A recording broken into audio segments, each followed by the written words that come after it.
Votre été touristique avec Fréquence Plus et Va-et-Vient.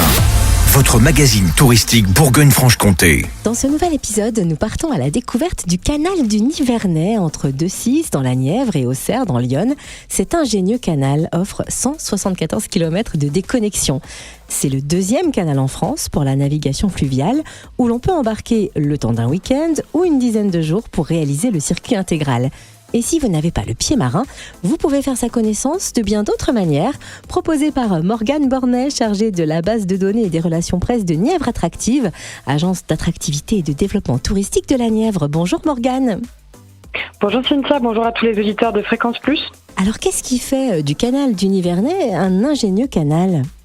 Alors au départ, pour la petite histoire, le canal du Nivernais a été créé par l'homme de 1784 à 1841, donc pour permettre la livraison du bois de la Nièvre, pour chauffer la capitale et ses habitants grâce au train de bois.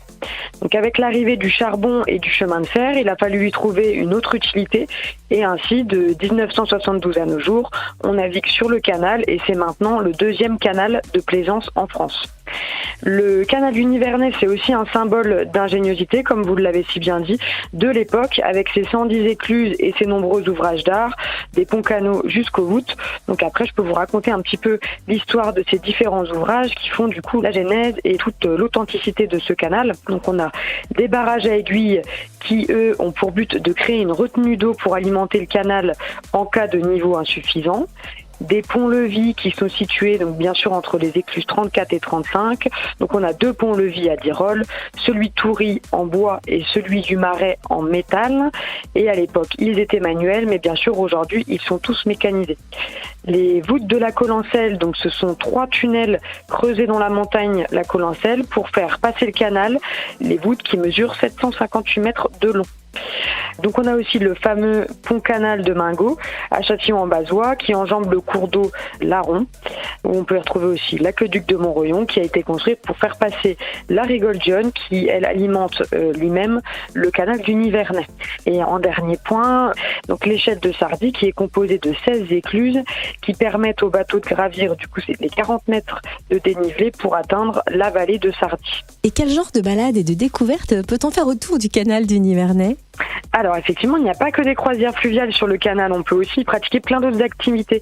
Donc en itinérance, on a la véloroute par exemple de 171 km qui fait d'ailleurs partie du fameux Tour de Bourgogne à vélo et qui est une voie verte, donc c'est-à-dire sans véhicule à moteur. Elle longe le canal du Nivernais pour s'y promener en toute tranquillité et c'est très propice à la déconnexion. On a plusieurs boucles de randonnée pédestres, équestres et cyclos de différents niveaux, ce qui permet aux plus aguerris comme aux amateurs de découvrir le canal selon son niveau. La fameuse découverte des voûtes de la Collencelle en bateau électrique pour une balade au cœur de la petite Amazonie, c'est une traversée hors du temps, magique et bucolique, vraiment quelque chose d'incontournable à faire sur le canal du Nivernais. On peut également se baigner et faire des activités nautiques à l'étang de Baye avec des pédalos, de la voile, du paddle, des locations de vélo avec notre prestataire Activital qui sera ravi de vous accueillir pour louer ces équipements. Il faut savoir aussi qu'on retrouve un des plus petits vignobles bourguignons, le vignoble de Tannay, où il y a un V20 à découvrir lors d'une visite de cave, par exemple, dans les différents domaines, 25 hectares et 7 vignerons exactement. Donc pour le patrimoine, on peut également se balader à Clamecy, qui est un lieu majeur pour l'histoire du canal, avec le musée du flottage du bois, tenu par l'association Flotte Escale, qui retrace toute l'histoire du flottage du bois à travers des démonstrations, des photos, des maquettes. On a le célèbre musée d'art et d'histoire Romain Rolland qui consacre un étage entier au flottage avec idem des maquettes, des objets et tout l'historique. Le canal du Nivernais, c'est aussi Decize qui est situé à la confluence des eaux entre la Loire, le canal latéral à la Loire et le canal du Nivernais.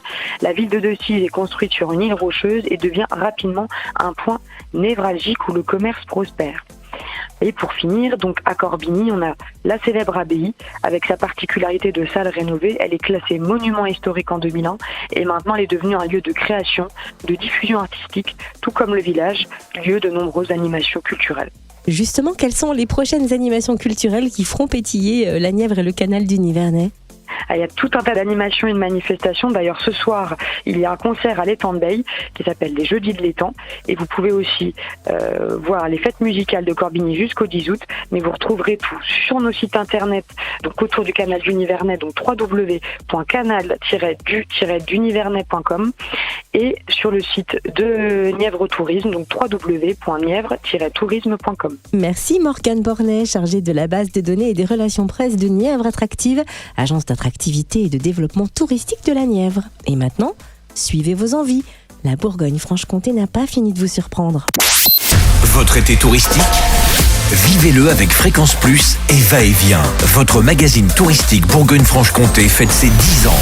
Disponible gratuitement dans les offices de tourisme de la région. Fréquence Plus.